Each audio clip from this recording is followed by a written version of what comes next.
calendar.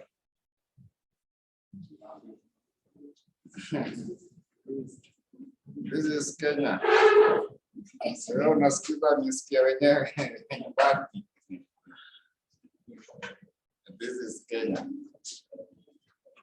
So anyway, let us proceed with the last question that we want to finish. So the last question we were meant to complete was for which sitting? So May 2019. So there was a question for May 2019. It was meant to be question what? So question number 5, part B. So May 2019, question number 5, part B.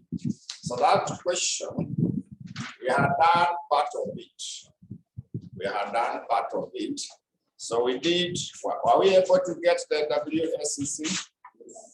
So WSEC, we got which percent? 9.44. Yeah, so that is now where we had stopped. So we now prepare the cash flow statement. We shall be required now to prepare the cash flow statement so that we can get the cash flows to be discounted. So let us now prepare the cash flow statement. We now need to prepare the cash flow statement.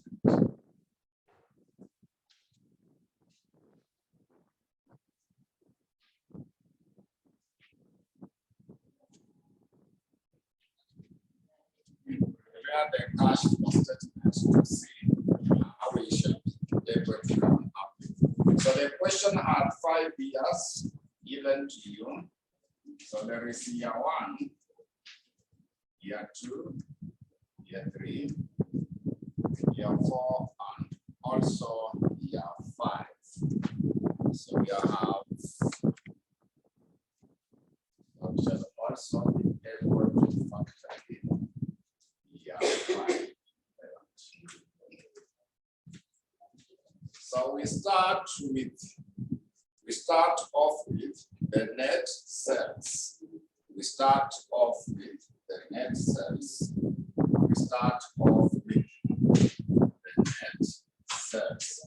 So net sales were given to you. You can see one, they gave us how much? So there is 50 millions. There is also 60 millions. There is 75 millions. There is also 70 millions. There is also 65 millions. So that is now what we have as the sales. So in the note number 6, note 6, you are told that the firm's gross profit margin is what percent? Yeah, so gross profit margin represents the proportion of. So we have someone who is new is asking which question are we doing? So are you new in my class? Amo, you are not there yesterday.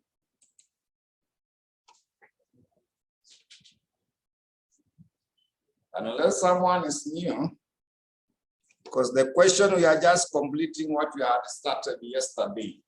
So they have given you the gross profit margin of 40%. So that means the cost of sales will be 60%.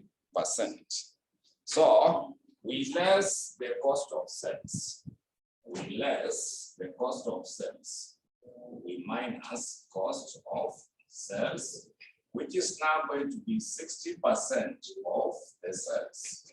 So what will be 60% of 50 millions? So this will be 30 millions. Then also 60% of 60 millions. That will be 36 million. 60% of 75 millions will be how much? 44. 45.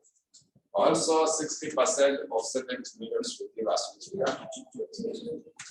42. Then for 65, it will be So apart from that, there are others that we are subtracting. Are you able to see the operating costs? You also less the operating costs. You also less operating costs. We also minus the operating costs. So operating costs, you are given year 1 is 5 million. Year 2, it is how much? So there is 10 millions, 15, and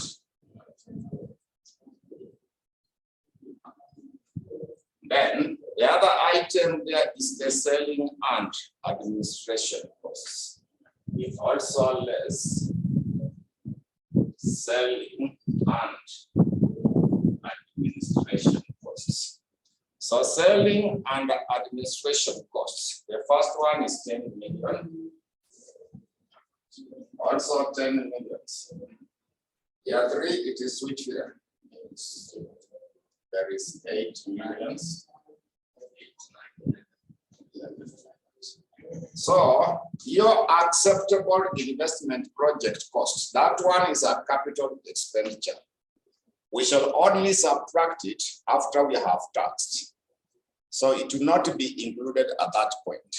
We shall only factor it in after we have done what? We have taxed. Because that one is a capital expenditure, which is not taxable. So the other item, there is something in the note number 7. You can see note 7. So note 7, you are told that best limited in cars, fixed financing cost of how much? 2 million per annum. So that is the same as interest. Fixed financing cost is meant to be the same as interest. So we also less the interest. We also minus the interest. So that interest is 2 million. The figure there is meant to be 2 million. So we subtract that to get earnings before the tax. So we subtract those expenses to get the earnings before the tax. So that we get now the earnings before the tax.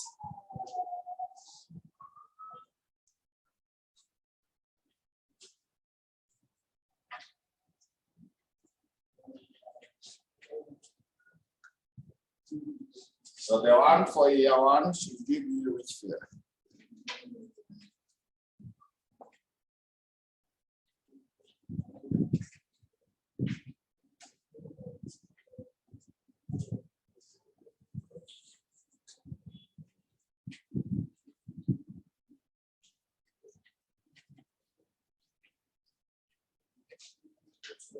So year 1 is 3. Year 2, year 3, then year 4, so 2. How about year 5? Now we less the tax. We less the tax. So tax is 30%. So we get 30% of the 3 millions. 30% of 3 million will be the same as 0.9. Also, 30% of 2 million will be the same as 0.6. 30% of 5 million should be 1.5. 30% of 2 million should be 0.6. Then the last one should be 0.3. Then after that, you now less also that acceptable investment project costs. So we now also subtract that investment project costs. We also less investment projects. Investment projects costs. So investment project costs, you can see here one, they gave us 0.1. They gave 0.5 million. This one is 0.7. Yeah, 3, it is 0. Sorry, it's 1 point. Then here 4, 1.2. Then here 5. So now when you subtract, we shall now get the free cash flows. Now get free cash flows. So remember, investment project, it is a capital expenditure. It is never taxed. So you tax first before you subtract it. You'll be required to tax first before you less the figure.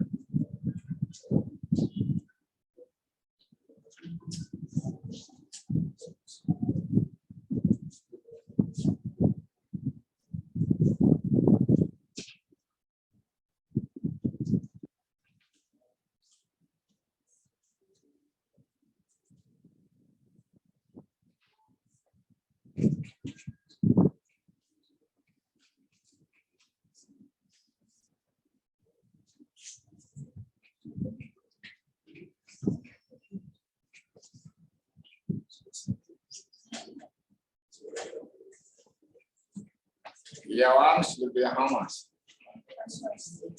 1.6. Years 2, 0.7. Year 3, 1.9. Then year 4, 0.2. This one is 0.5.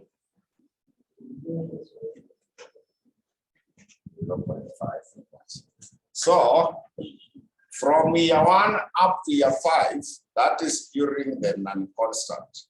But when you check over in the note number 4, they had said in the note number 4 that after 5 years, the net cash flows of best initially increase at a constant rate of 40%. 6% per annum in perpetuity. So we start by getting the present value of the future benefits during the non-constant period. So year 1 up to year 5 is non-constant period. So let us see how to come up with the present value of the future benefits during the non-constant. Present value of the future benefits during the non-constant. So we come up with present value of the future benefits during the non-constant period. During non-constant period. So we get the present value of the future benefits during the non-constant period. So during the non-constant period, you will be having the year. Then our cash flows. Then present value interest factor. Present value interest factor. Your cost of capital, it was what percent? The WSEC that we calculated yesterday. 9.44% for each year. So that we come up with the present value that so that we come up with the present value for that. So there is year 1, 2, 3, 4 up to year 5. The free cash flows are the figures that we have just calculated. So year 1, it was 1.6 millions. Year 2, 0.7 millions. Year 3, 1.9 millions.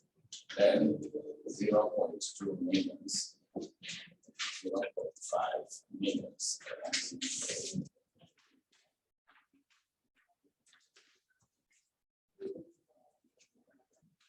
So your figure iko kwa tempo, inaonyesha how to do it. but the value is not in the table. When the value is not in the table, you remember 1 plus r plus the power of negative n for the first table. So for year 1, you will be taking 1 plus 0.0944. So year 1, you raise the power of negative 1. Then the figure you get, remember to round it off into 4 decimal places. So year 1, we raise to the power of, we remember to round it off into 4 decimal places. So year 1 should be which figure? 0.9. Like that. So year 2, you raise to the power of negative 2. To repeat the same, but year 2 you raise to the power of negative 2. So when you compute the and raise to the power of negative 2, it has to pair with here. 0.83.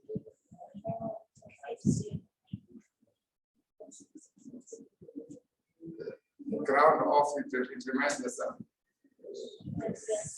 Like that. Then you do the same for year 3. Year 3 will be 0.7629.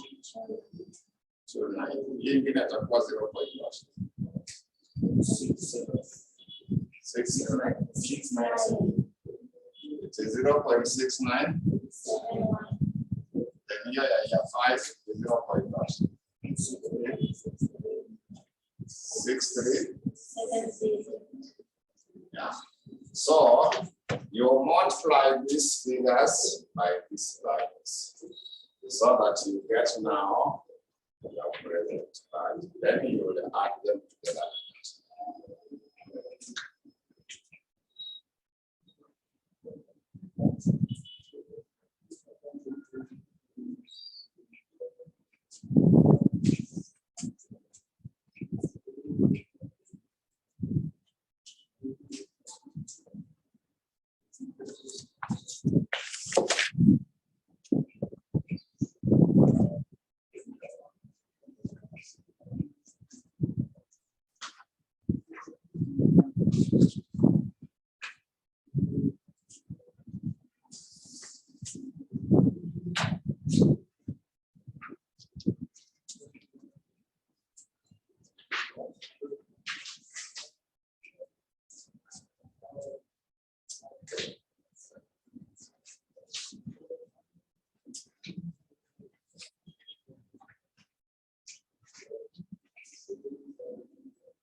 So online, I had sent to you some notes on the international financial management.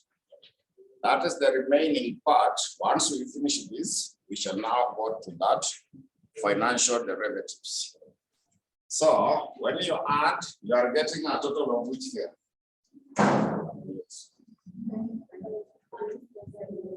Sorry. So 3 points. Online 3.9537. Yeah, so that is during the non-constant. We also now compute the present value of the future benefits. present value of the future benefits during the constant period. During constant period, like that. We now also compute present value of the future benefits during the constant period. So during the constant, we discovered that PO is supposed to be given by DO 1 plus G divided by KE minus G. So you are able to establish that formula during the constant. So our DO is our dividend in year 5 or the cash flows in year 5. That means PO is also in year 5. So we need to convert it to period 0. You remember when we did a question on that, converting it to period 0 multiplied by the present value interest factor. Also 9.44%, also in year 5, like that. So if you recall how you are dealing with during the constant period. So our DO is this free cash flows in year 5. Because the question had stated to you, when you check over in the note number 4, after 5 years, the net cash flows of best shall increase at a constant rate of what percent? 6% per annum in perpetuity. So our DO is the free cash flows in year 5, which is meant to be 0.5. So it is now increasing at what percent? 6%. So our G is 6%. So 1 plus 0.06. So KE is this discounting rate. The W is our KE is the discounting rate, which is the same as, so that is the same as 0.0944. Then G is still 0.06. Then we multiply by 9.44% in year 5. Is that what it is? So multiplied by 0.6370. So that we now get present value of the future benefits during the constant period. So once you get this, we add that. That now will give us the value of the farm. That will now be able to give you the value of the farm.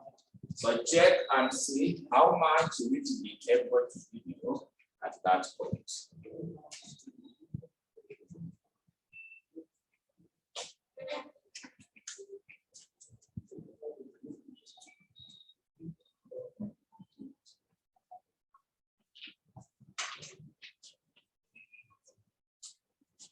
So once you have done that, we can now get the value of the farm.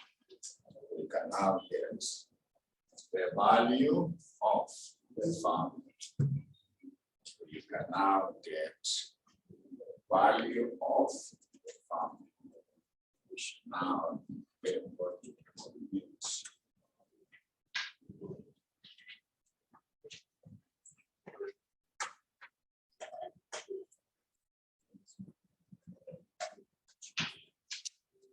So now the value of the farm, value of the farm, we simply take the value during the constant, remember the 3.9?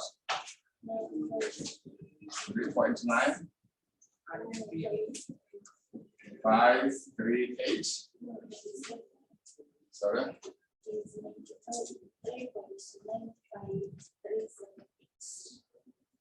Like that. Then we now turn that to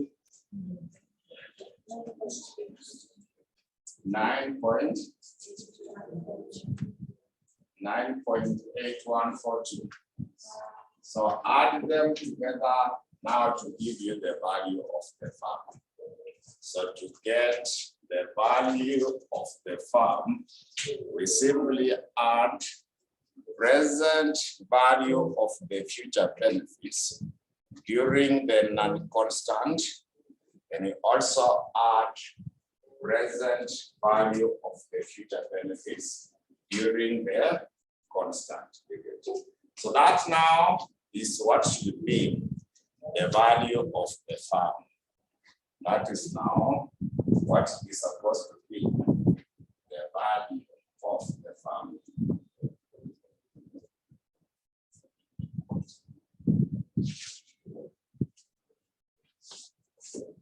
So your value is not good nothing. So that is now how to get the value from the farm. So let us get another similar question to that. I want us to do another similar question to that value. So the other similar question should be, so there is another question, May 2016. May 2016, question number 4 part B. May 2016, question number 4 part B. We check May 2016, question 4 part B. Go to page 57. We go to page 57. We go to page 57. We go to page 57. So when you go to page 57, that question number 4 part B. Question 4 part B on page 57. The one for Hack Limited intends to take over Tini Limited, another company in the same industry. Another company in the same industry. So for the next 3 years will be as follows. So the Tini Limited expect to post earnings of how much? 86 millions in the next year. So if Hack Limited acquires Tini Limited,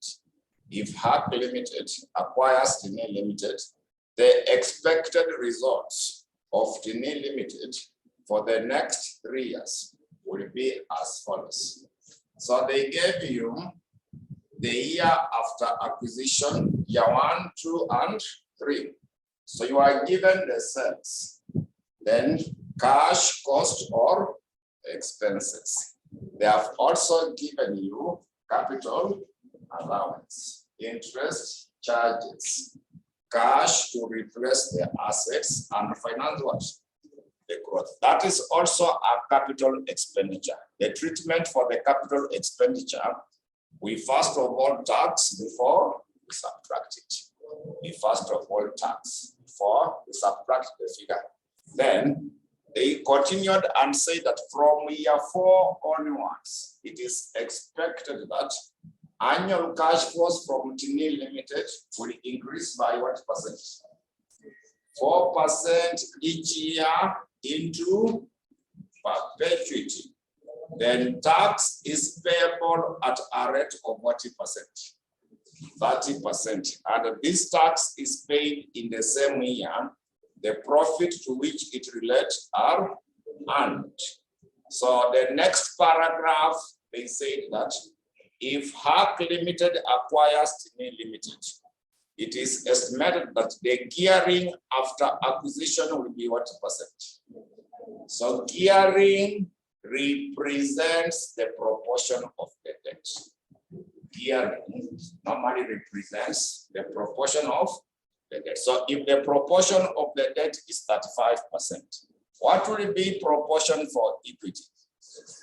So proportion for equity will be 65%. Then they continued and also they said that as measured at the value of the debt to the proportion of the debt after the acquisition of Tini Limited, Hack Limited we have a cost of debt of 40%. A cost of debt of 7.4% before the tax, and the beta is 1.60. So risk-free rate is given as 6%, and return on the market portfolio is 11%. So required. Roma letter 1, the offer price for Tini Limited, if Hack Limited were to value Tini Limited on a forward price earning ratio of how many times?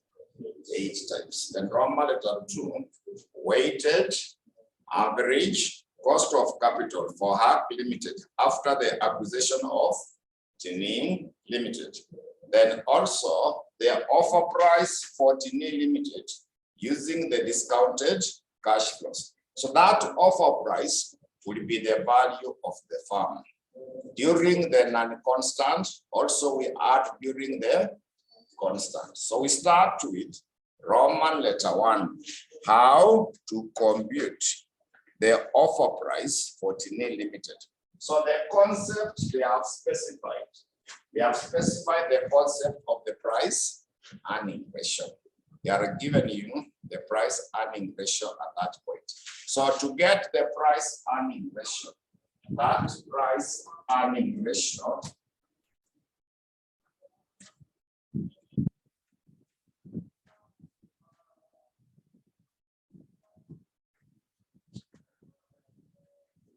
so price earning ratio is supposed to be given by the price earning ratio. It is market price per share divided by earnings per share. So price earning ratio, it is meant to be the market price per share we divide by the earnings per share. We divide by the earnings per share.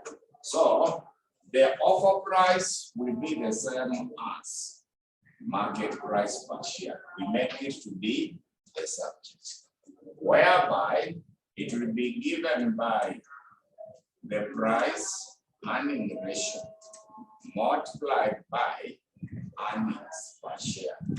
It will be the price earning ratio multiplied by the earnings per share. So they want you to get the offer price. So that means that it will not be for one share. It will be for all the shares. So instead of the market price per share, we get the total market value. Total market value of equity. Instead of the price of one share, we get the total market value of all the shares. Then also we multiply by the price earning ratio. Then instead of earning per share, instead of the earning for one share, we also get the total earnings. Instead of one share, we also get the total earnings like that. Instead of earning per share, we get the total earnings. So price earning ratio was given to you in that Roman letter 1. You can see the price earning ratio in the Roman letter 1. They gave us which here? 8. Then I want you to check in the first paragraph. I want you to check in the first paragraph. I want you to check in the first paragraph. In the first paragraph, what was the total? They were expected to post earnings of how much? Sorry?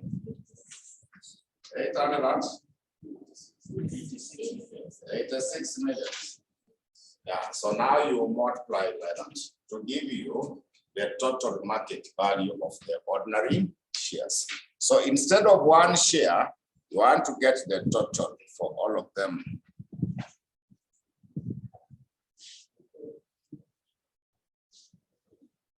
So it will now give us which share? Sorry. 688 million. Yeah, so that is now what should be your Roman letter 1, whereby you are meant to calculate the offer price. So the offer price of all the shares for that. So is it time for press?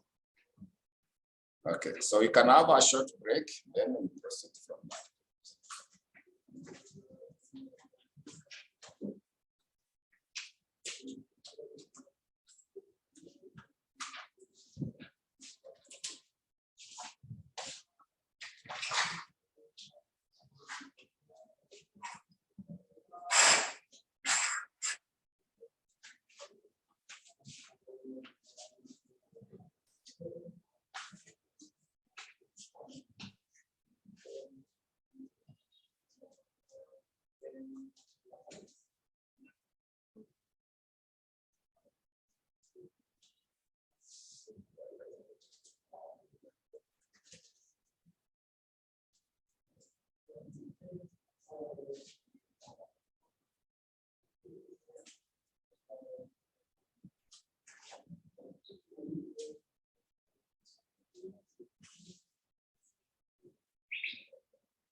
So we now proceed to the Roman letter 2. We now go to the Roman letter 2. So Roman letter 2, the question was asking you to compute the weighted average cost of capital. They want you to compute the WSCC. So to calculate the WSCC,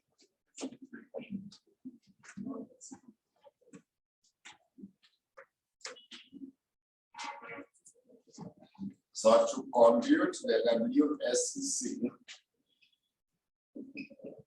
we get the weight of equity, the cost of equity, weight of the debt, and KD must always be after the tax.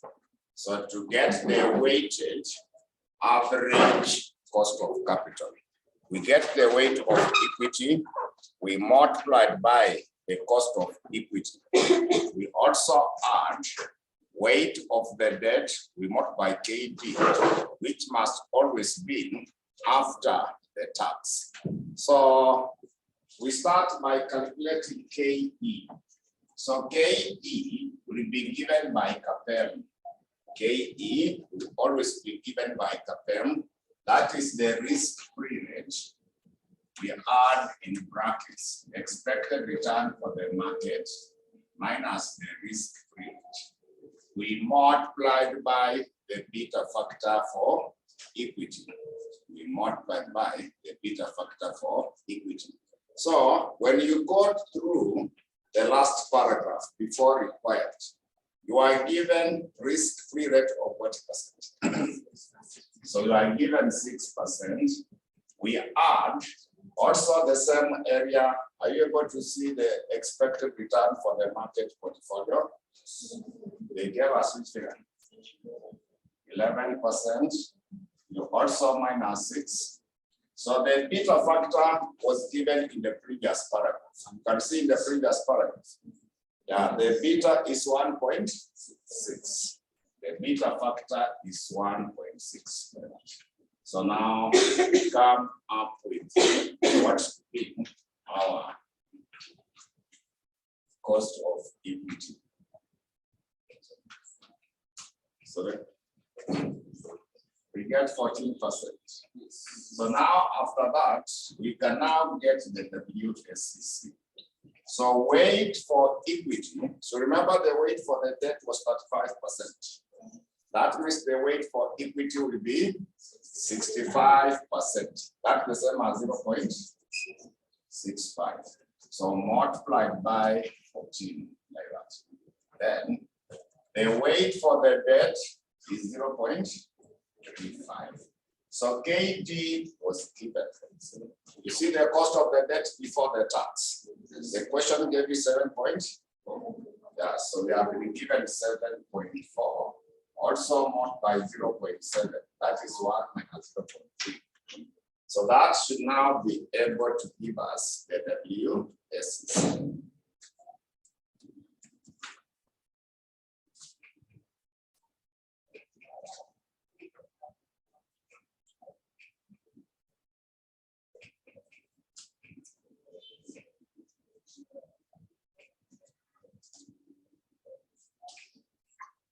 So it should be able to give me the WSCC.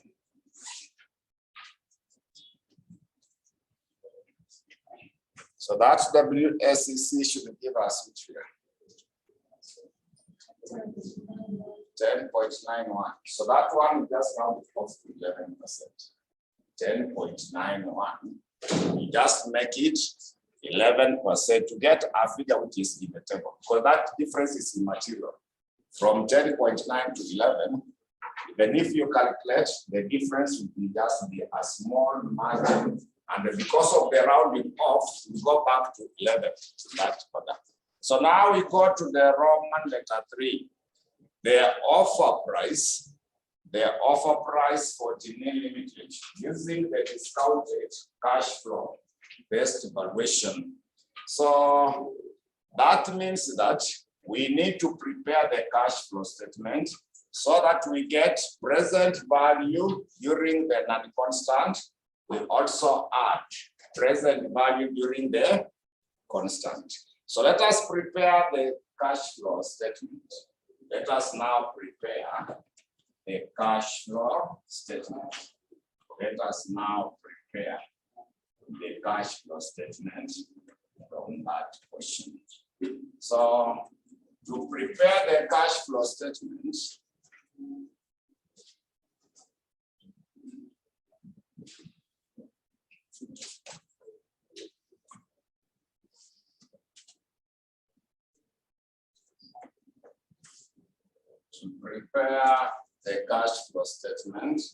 it will be the same as you have year 1, year 2, and also year 3.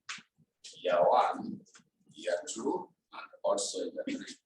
So we start off with the sales. So sales were given. Year 1, it is 200 million. Year 1 is 200 million. Year 2, it is 200 and what? 280 million. Year 3, 320 million. Then we less the cash costs.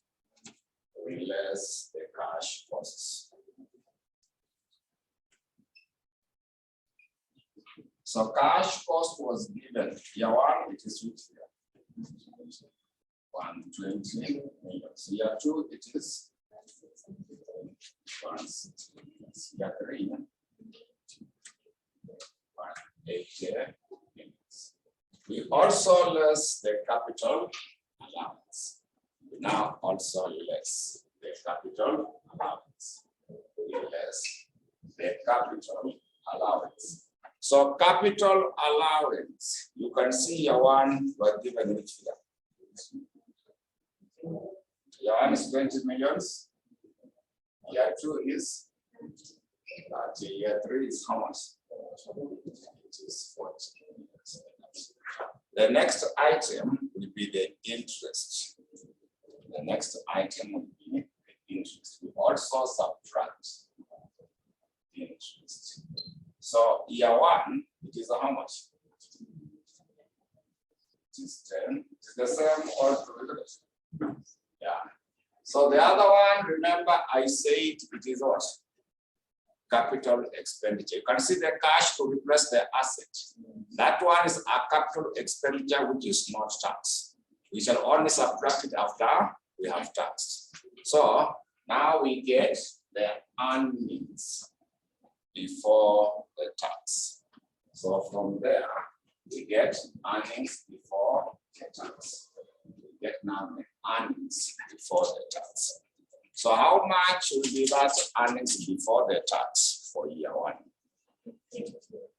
Sorry? You can spare 50 million. Yes. Year 2, itakuja ngapi? 80 million. Then year 3, we get 90 million. Now we less the tax. We now less the tax. So tax was given as 30%. So what is 30% of the 50 millions?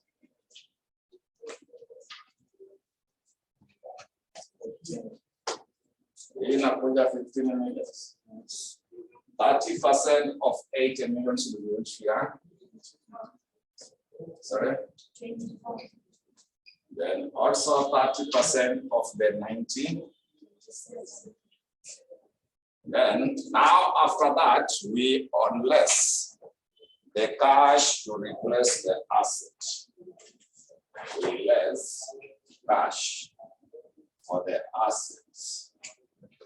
So cash to replace the asset is a capital expenditure, which is only which is not taxable. That's why I've separated it. So year one, it is 20 what?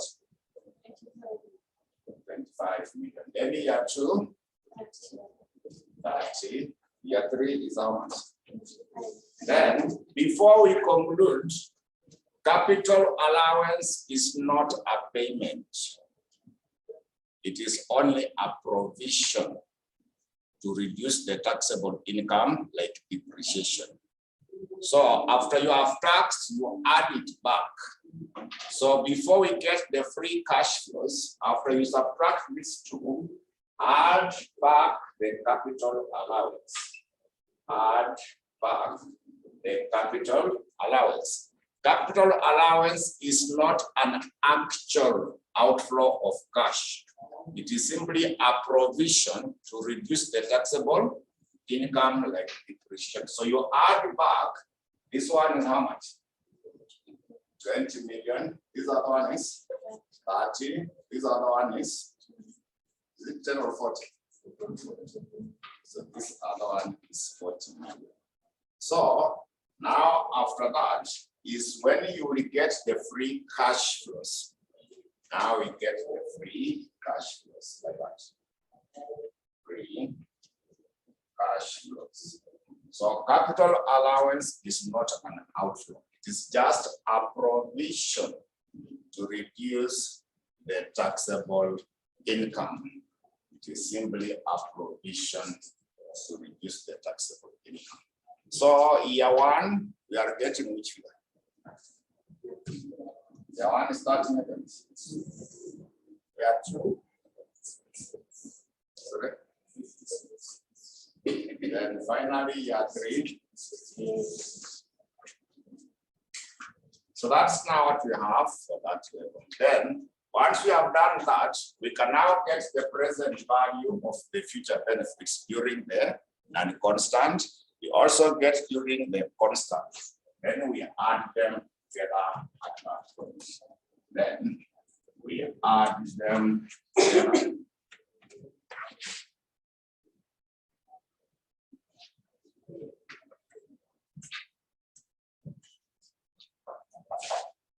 So now we get present value of the future benefits.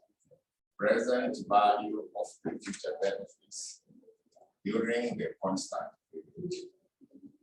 During constant period. So we now go to present value of the future benefits during the constant. So there is the year, then cash flows, then present value interest factor. That cost of capital was what percent? The WSC. It was 11% for each year. So that you get the present value of that. So it is year 1, 2, and 3. So year 1 is 30 millions. Year 2 is 56 millions. Year 3 is 68. So check in the table, 11% year 1, 11% year 2, 11% also in year 3. So 11% in year 1 is supposed to be 0.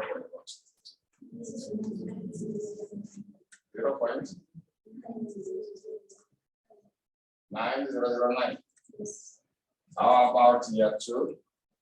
0.8. 116. Let me abbreviation be 731. So multiply, then you get the present value for that.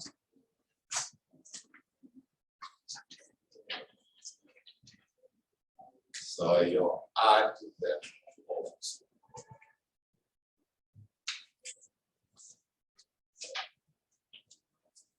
So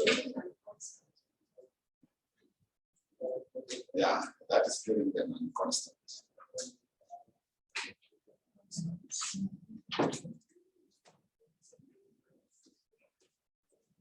So get now the total for that.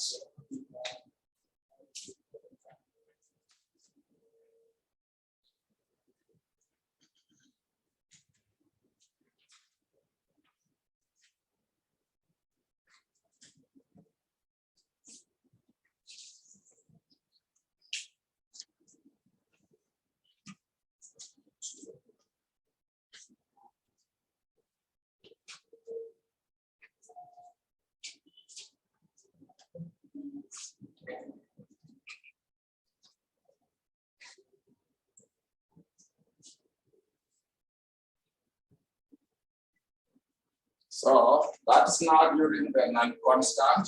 So we also check the one for the constant period. We now also check the one for the constant period. So for the constant period, you remember DO was supposed to be given by DO, then 1 plus G. We divide by KE minus G. Then present value interest factor, because this one is now in year 3. Also that one is in year 3. So 11% in year 3. So our GO is 68. Then 1 plus G. Thereafter, they said it will grow at what percent? It was 4% up to infinity. That will be the same as 0.04. So KE, we agreed is the WSCC, which is the same as 0.11. Then you subtract G, which is 0.04. Then multiply again by the 11% in year 4. Sorry, year 3. It was 0.731. So compute that. Then you will add them together to get the value of the farm. Then you will add them together to get the value of the farm.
So you add them together to give you the value for the farm.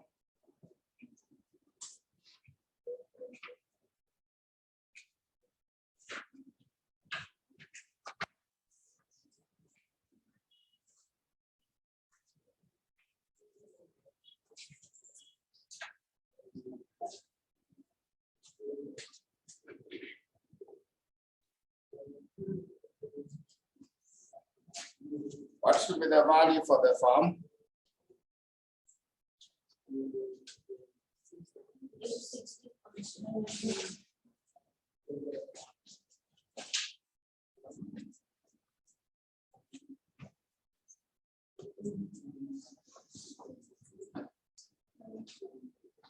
So someone is saying EKE will be explaining in English. It's the WSEC. When I was explaining this formula, EK is your cost of equity. Not even the previous question. So your question there for KE, I explained. I have explained for all the questions I've done that this KE in this case is the WSEC. See what Baliana. Yeah, so you should pay key attention on that explanation. I've kept on explaining that. Every time I do a question, I say this KE is not the cost of equity, but what?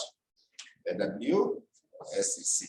That is what you have been doing all along. So your value in a when you add the two figures, they give you which figure? So online, you give me the value.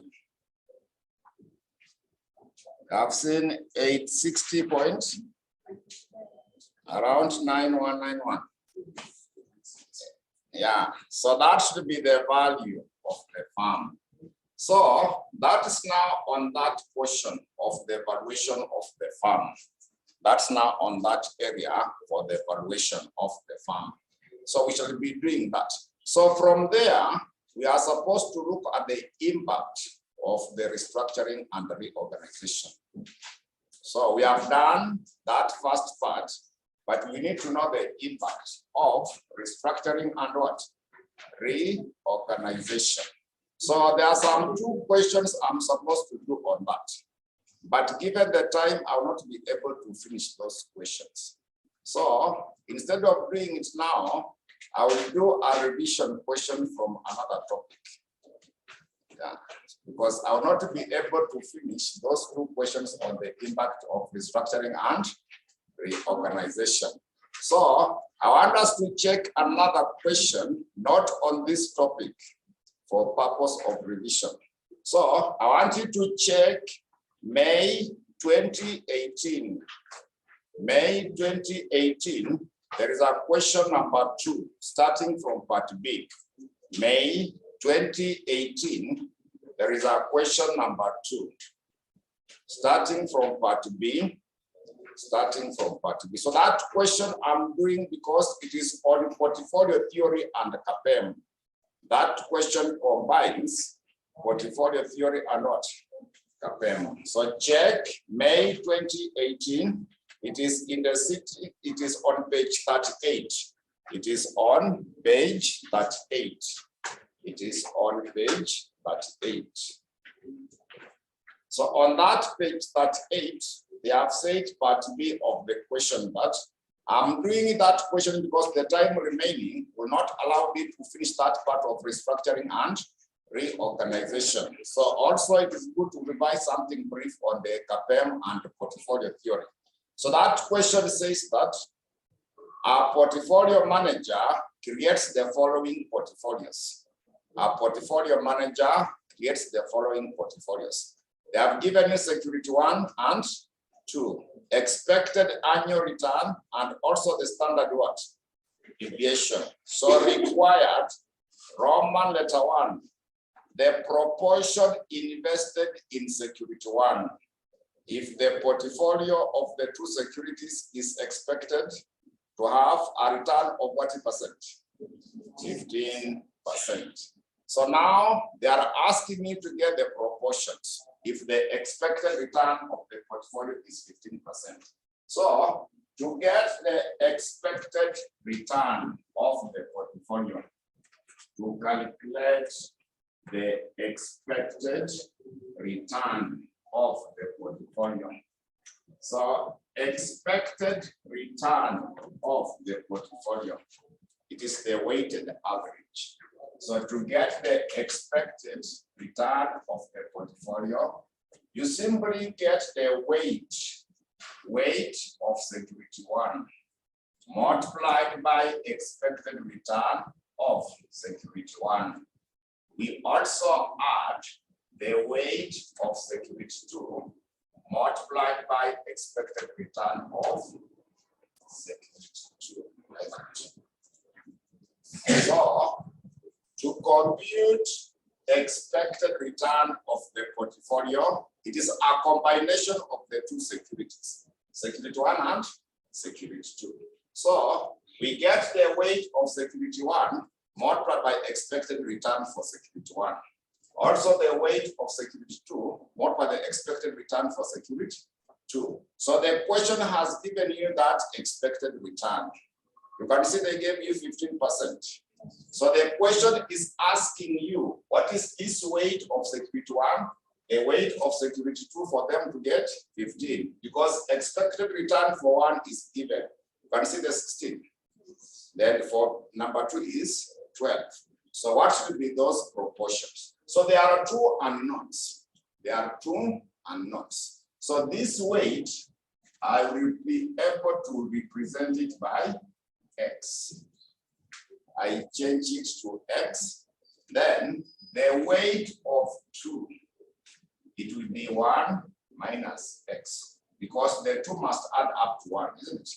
So that we only have one unknown. So currently there are two unknowns, the weight of security 1 and the weight of security 2. So we make them, the weight for security 1, I make it X. But the weight for security 2, I make it 1 minus X, because the 2 are supposed to add up to 1. Then the expected return of the portfolio has been given as 15. You see that 15? Yeah. Then expected return for security 1, consider 16%. So we make it 16X. Then we also add expected return for security 2. They have given you what? 12. So it will be the same as 12 in the brackets of 1 minus X, like that. So we now look for that X to give us the proportions. We now look for that X to give us the proportion. So it will be now 15, it will be equal to 16X, also plus 12 minus 12X. When you open these brackets, it is 12, also minus 12X. So we collect the like terms together. So 15 minus 12 should be equal to there, because this 12, when it grows, it becomes a negative. Then this now will also be 16X minus 12X. So 15 minus 12 will be what? It is 3. Then 16 minus 12. So 4X. So making X to be the subject will be 3 over 4 minus. So what fraction is it? So X will be 0.75. So the weight for security 1 will be 0.75. How about for security 2? It will be 1 minus 0.75, which will be what? 0.25. So those are now the proportions. That is how you are to get the proportion of security 1 and security 2 for you to get the expected return of 15. So that is now our Roman letter 1. That was meant to be your Roman letter 1. So we go to the Roman letter 2. We got the Roman letter 2. Expected standard deviation of the equal weighted portfolio. if the correlation of the returns between the two securities is given as what? Negative 0.15. So we want to get the standard deviation of the portfolio. You want to get the standard deviation of the portfolio. We want to get the standard deviation of the portfolio. So I will replace security 1 with X, security 2 with Y, so that it becomes easier for me to express it in a formula. So the standard deviation of the portfolio, you get the weight of X squared, beyond security 1, isn't it? Multiplied by the variance of security X. You also add the weight of security Y, also the variance of security Y. Then we add 2 multiplied by the weight of X, the weight of Y, and the covariance between X and Y, like that. Then you come up with that. So that formula you have it. I'm only reminding you those formulas. So to calculate the standard deviation of the portfolio, we shall come up with those particular details. We shall be able to come up with those particular details. We shall be able to get that particular level.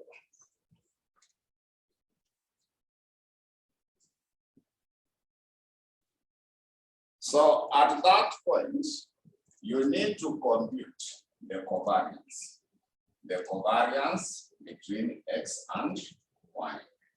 So to get the covariance between X and Y, you simply take correlation coefficient between X and Y, multiplied by the standard deviation of X, also the standard deviation for Y. So when you want to get the covariance, you simply take the correlation coefficient between the two, multiply the standard deviation for each one of them. So correlation coefficient, they have given you which figure? Negative 0.15. So standard deviation for X, you take the standard deviation of security 1. Standard deviation for security 1, you have been given which figure? 20. The standard deviation for Y, it is given as also 20. So that should be able to give us which figure?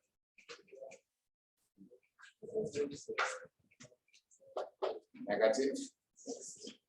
So you get negative 60. So you go back to your equation. So it was equal weighted. You see that sentence? Equal weighted means each one of them is 0.5. The other one is also 0.5.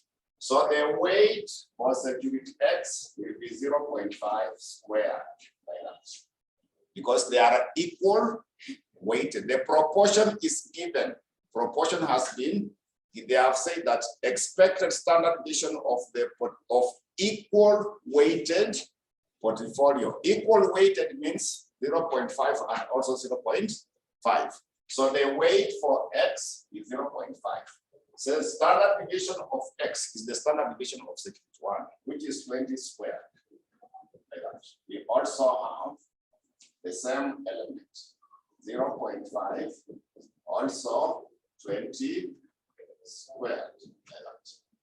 Then plus 2 multiplied by 0.5, also 0.5. The weight for X, the weight for Y. Then now multiplied by negative what? 60. So get now that particular portion. Get the square root for that. We now come up with the square root of that portion. I'll get the square root for that value.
So it is giving you which figure? 13.04. Yeah, so that's now the Roman letter 2. So we go to the Roman letter 3. Roman letter 3, they were saying that expected standard deviation of the equal weighted portfolio if the returns of the two securities are uncorrelated.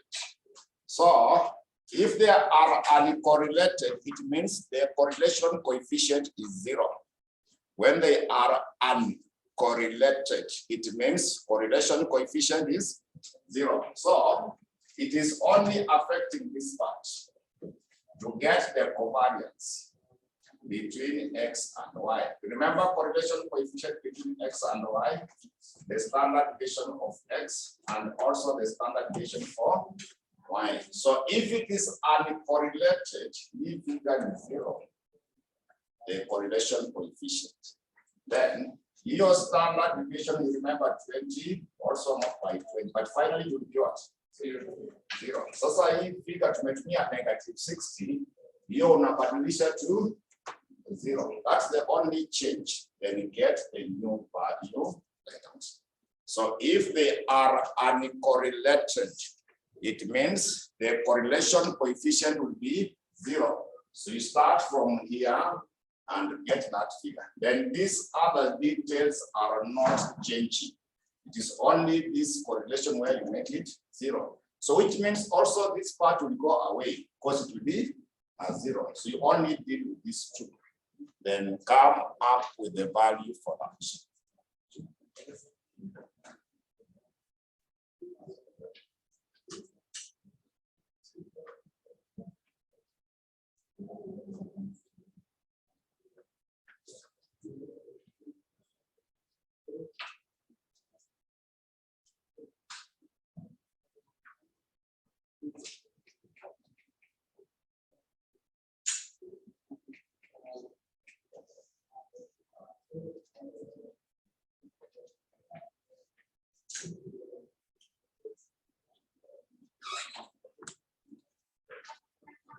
So it will give us 14.14.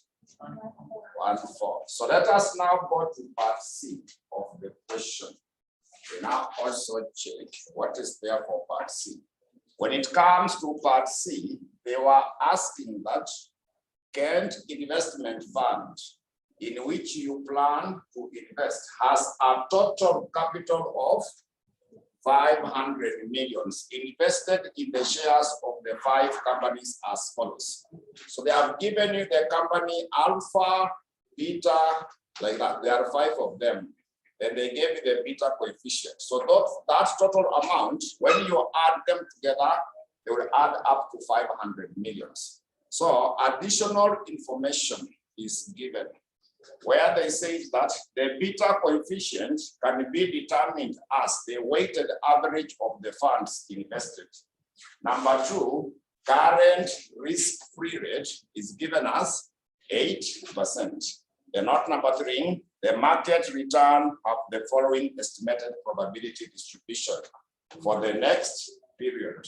So required Roman letter 1, estimated equation for the security market line. Then Roman letter 2, the funds required rate of return for the next period. Then when you go to the next page, Roman letter 2, 3, they gave you some more information on that. But let us first check that Roman letter 1. So Roman letter 1, they are asking you to get the estimated equation for the security market. Like remember now we are on CAPM. The first part of the question was on the portfolio theory. Now this one is on CAPM. So under security market line equation is CAPM. They are only asking you for the equation. They are only asking you for the equation, not any computation on it. They are only asking you for the equation. So return of the security is given by risk-free rate, then expected return of the market minus the risk-free rate multiplied by the beta factor of the security level. So they were simply asking for that equation. So that is the security market line equation. So you just give them that equation. The return for the security will be given by the risk-free rate, then expected return of the market. Then you also minus the beta factor for the security. That is your Roman letter 1. Now, when it comes to Roman letter 2, they are asking you to get the funds required rate of return. They want you to get the funds required rate of return. So we compute expected return for the market. Because risk-free rate is given, we also compute the beta for the security. Yes. Figures in the Roman letter 2. For example, don't overthink the exam. Just answer what is given. So you are afraid of the 3 marks of writing that equation. Not everyone will remember that equation. Then the examiner is being fair. The examiner is being fair. Yes.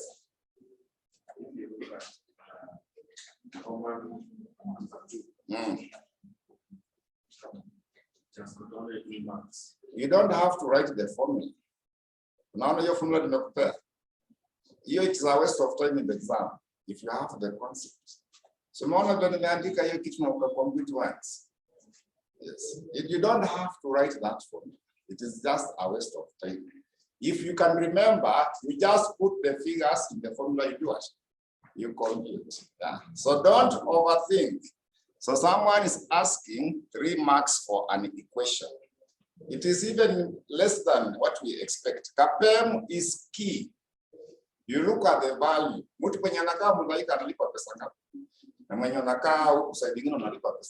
So look at the value of the topic before you look at the marks. CAPM, it applies across. Simuliona tukana apply a CAPM on the capital structure theories. Hii topic tumefanya pia tuna apply nini CAPM. So unaona hiyo that area. So look at the value of the equation. Don't look at the marks. Where do you get that formula? It is under CAPM. Hii formula peke yake tumeitumia in all the topics. So someone is simply asking you the value of that equation. So don't, even that equation is not easy. If I could have given it to you to look for it, but I only require this knowledge. So don't be bothered about the marks. Yeah. Marks will be awarded because that is what is allocated, isn't it? But the equation, so the Roman letter 2 is now when you calculate, you put there the figures. So Roman letter 2 is when you put there the figures. So Roman letter 2, they were asking you to come up with. Remember, they have just said estimated equation of the security market line. They have not asked you to calculate the figure, the equation. You see the equation? The item is equation. So equation, this is the Capem equation. That is the Capem equation, how you are able to come up with. So now in the Roman letter 2, you now apply the equation to get the return. So to get the return, we start by calculating expected return of the market. So to get expected return for the market, you got the note number 3. It is 7 multiplied by the probability, which is 0.1, like that. Then you also add. The second one is 9. Probability is 0.1. 0.2. 11. We also multiply 0.4. Then you also add. The next one is 13. You also multiply by what? 0.2, like that. Then the last one is 15.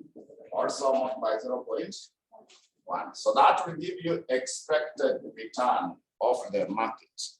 That will now give you expected returns of the market.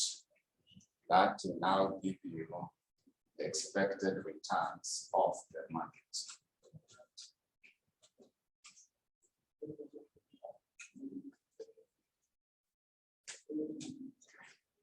So what is that expected return for the market?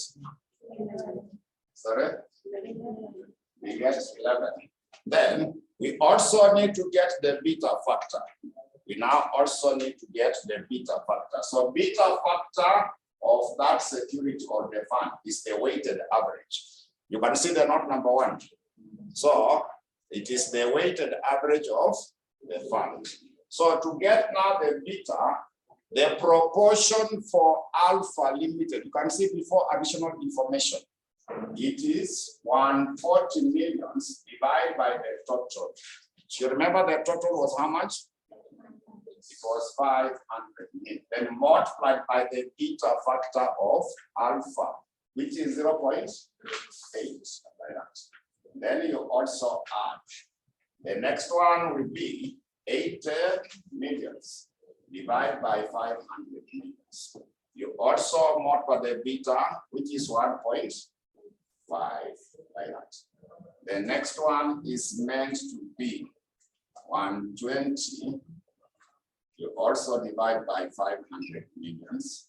So this one you multiply by 3.0. You also add. The next one is supposed to be 100. 100 also divided by 500. So this one you multiply by which figure? 1.0. Then you also add the last one. We also add the last one, which is supposed to be 60 divided by 500. This one you multiply 2.5. So you add them together now to get the value for that. We add them together now to get the value for that question.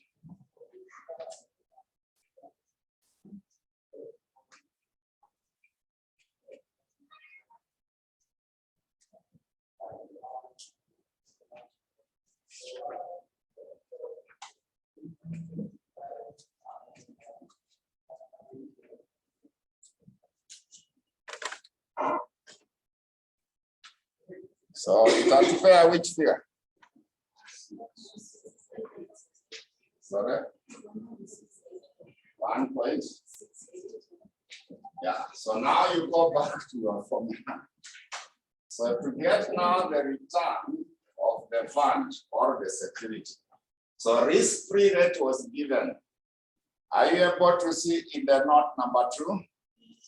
They gave you 8. Then now we add. So expected return for the market is 11. Then also we minus 8. Then now 1.684. So that's now how to get the required rate of return. That's now how to get the required rate of the return. The required rate of the return. So that is now our Roman letter 2. That was meant to be your Roman letter 2. Then let us go to the Roman letter 3. Roman letter 3 is on the next page. We go to the Roman letter 3, which is in the next page. So Roman letter 3, they were saying that suppose Anton Muli, the chief investment officer receives a proposal to invest in a new company. If they receive a proposal to invest in a new company. So the investment needed to take position in the new company is how much? Is 15 millions. So the forecasted rate of return from this investment and the probability of their occurrence in different states of nature are given as follows. So they have given you the nature, probability, and forecasted rate of return. So using CAPEM, advise Muli on whether to invest in the new company shares, So we need to know whether the share is super efficient, inefficient, or efficient, or overvalued, undervalued, or correctly valued. That's what they want you to come up with. So what you need to do now, you compute the new beta factor. We need to come up with the new beta factor. So you need to come up with, so that we establish whether it is overvalued, undervalued, or correctly valued. So to compute the beta factor of the security,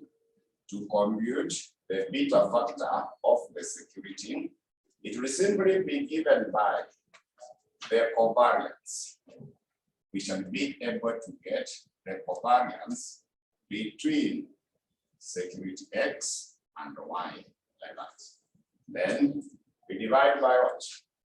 So this time it's the market. So it is security X and the market like that. So the covariance between security X and the market, then we divide by the variance of the market. To get the beta factor, you simply get the covariance between security X and the market, then we divide by what? The variance of the market. So we want first of all to calculate the expected return of the security. You can see the state of nature there.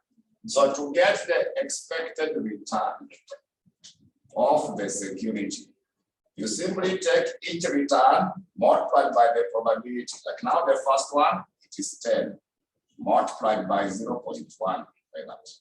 You also add the second one is 15 multiplied by 0.2. The other one is what? 20 multiplied by 0.4. The other one is meant to be 10 multiplied by what? 0.2.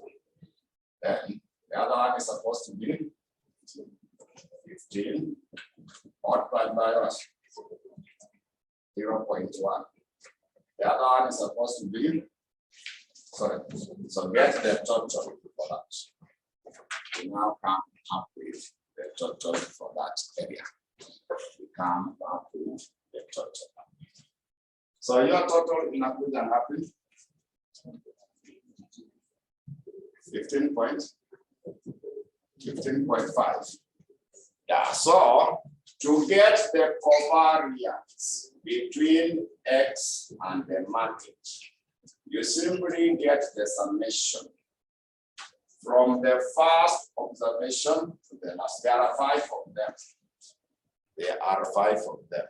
So take the returns of security X minus expected return of security X. Then return of the market minus expected return for the market. Then multiplied by the probability for each, like that. Multiplied by the probability for each. So there are 5 of them. So the first return for the security, now you're 10. So you take the 10 minus expected return, which is 15.5. Return for the market, you go back to the previous part of the question. Return for the market, you go to the note number 3. You can see note 3. The first return for the market is 7. We also calculated that expected return, which was 11. Yeah, so you minus the 11, and now the probability there is 0.1. You can even compare with the other one. Those probability are the same. So you can see even for the securities also 0.1. Then you go to the second one. The second one is 15, also minus 15.5. Then for the market, the other side, you can see it is which figure? 9. So 9 also minus 11. The probability is 0.2. You also go to the next one. The one for the security, remember it is 20, also minus 15.5. The one for the market is what? It is 11. Also, you minus 11. The probability is 0.4 by that. You also go to the next one. The next one is supposed to be for the security, it is 10 minus 15.5. For the market, it is which figure? 13, also minus 11. The probability is 0.2. Then finally, the last one. The last one is security, it is 15. Also minus 15.5. For the market, it was which figure? So 15, also minus 11. The probability is 0.1. So add them together. They will give you the covariance between security X and the market. We add them together to give you the covariance between security X and the market. To give you between security X and the market.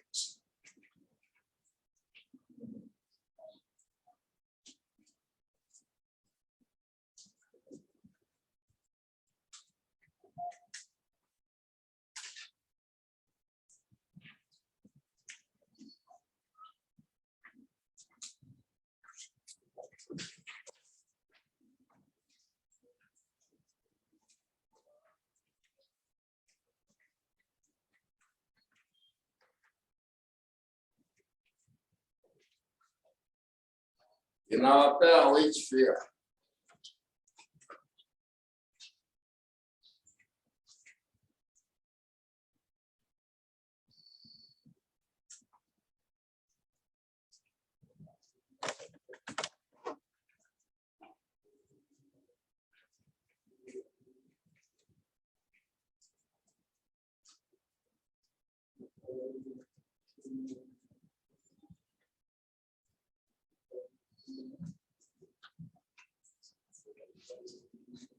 Our pair 0.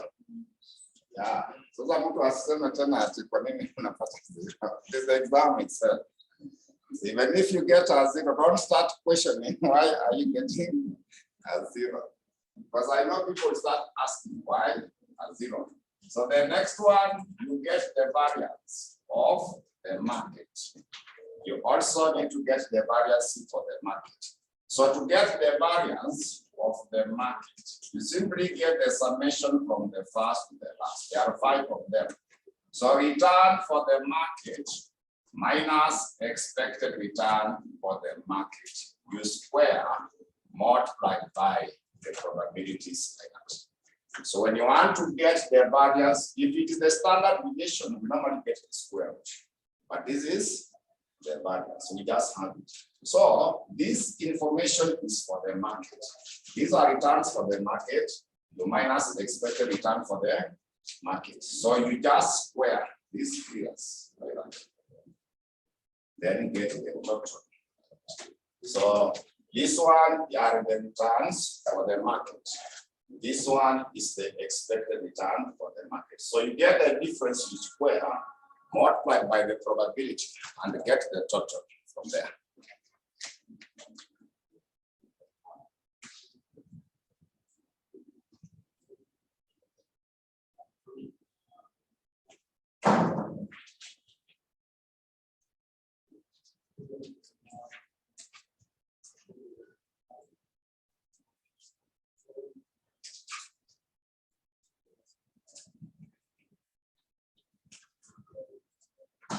So get these figures, you subtract this, you square, multiply the probability, then you add them together at that point.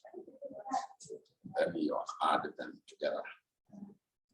So that we come up with the variance of the market. But for the exam, your beta factor already is at 0. For the exam purposes, definitely it will already be as 0. So we have already gotten the covariance as a 0. Yeah. So even if you get any value, because it will finally be 0 divided by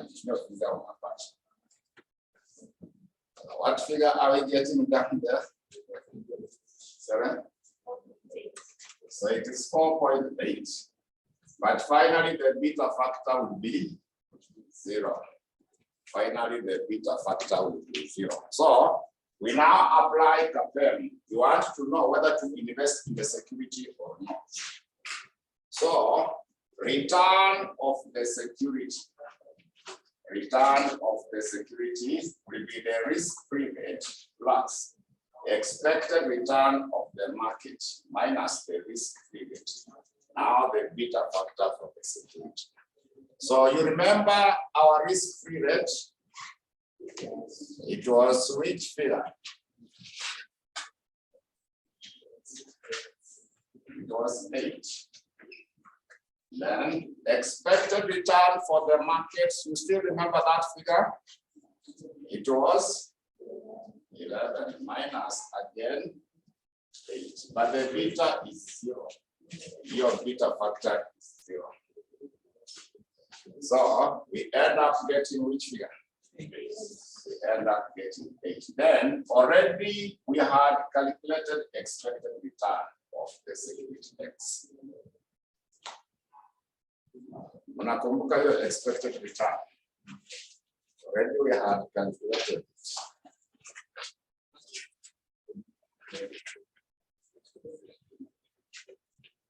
your expected return. So already to compute.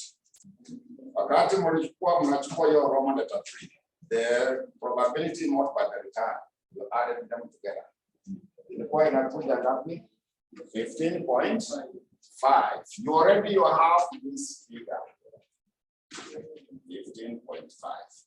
So this is what the security is promising. And we say that CAPEM, in your CAPEM, this one is CAPEM.